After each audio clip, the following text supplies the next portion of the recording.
আসসালামু আলাইকুম।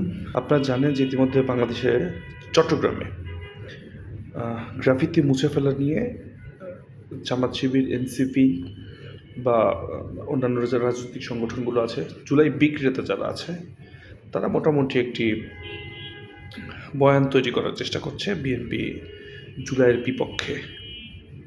বিএনপি কীভাবে জুলাইয়ের বিপক্ষে ভাই? জুলাইতে যে 1400-1500 পাওয়া গেছে, এর মধ্যে ছাত্র দলের কয়জন, যুব দলের কতজন, স্বেচ্ছাসেবক দলের কতজন, বিএনপির কতজন, আর আপনাদের কতজন? আরে চট্টগ্রামের কথা বলছেন, সেই চট্টগ্রামে আমাদের শহীদ ওয়াসিম শহীদ হয়েছেন। আমরা তার রক্তের উপর দিয়ে রাজনীতি করেছি। আমরা জুলাই বিক্রি করি নাই, আমরা জুলাইকে ধারণ করি। আপনারা প্রথমে বলেছেন জুলাই সনদে আপনারা সিগনেচার করবেন না, জুলাই সনদে এই করবেন না, সেই করবেন না। লাস্টে দেখা গেল আপনারা জুলাই সনদে গিয়ে সিগনেচার করবেন। আওয়ামী লীগ এই দেশে যেমন মুক্তিযুদ্ধকে বিক্রির একটা চেষ্টা করেছে, সেম এই জামাত এনসিপি এরা আবার নতুন করে জুলাই বিক্রির একটি পায়তারা করছে। ডক্টর শাহাদাতের বাড়ি জুলাই আন্দোলনে পুড়েছে। ওখানে জামাতের কোন লোকাল নেতার বাড়ি জুলাই আন্দোলনে পুড়েছে? আমির খসরু মোহাম্মদ চৌধুরীর বাড়ি জুলাই আন্দোলনে পুড়েছে। ওখানে কোন এনসিপি নেতার বাড়ি জুলাই আন্দোলনে পুড়েছে?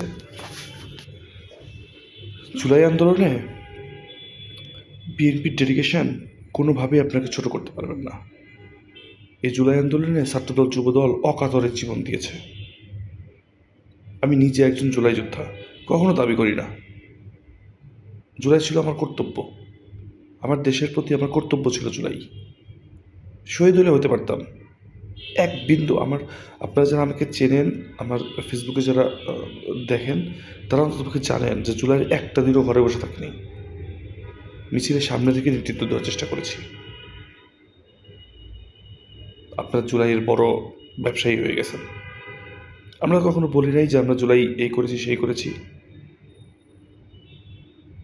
আবু সাঈদের পরে যে মানুষটি রক্ত দিয়েছে সেটা আমাদের ছাত্রদলের শহীদ ওয়াসিম ভাই। আপনারা কীভাবে ভুলে যান ভাই? চট্টগ্রামের মাটিতে, চট্টগ্রামের যে এখন সিটি কর্পোরেশনের দায়িত্বে আছেন ডক্টর শাহাদাত ভাই, এই জুলাই আন্দোলনে উনি গ্রেপ্তার হয়েছেন। আপনাদের কোন নেতা গ্রেপ্তার হয়েছেন? আপনি এত বড় বড় কথা বলেন। ফাজলামির একটা সীমা থাকে।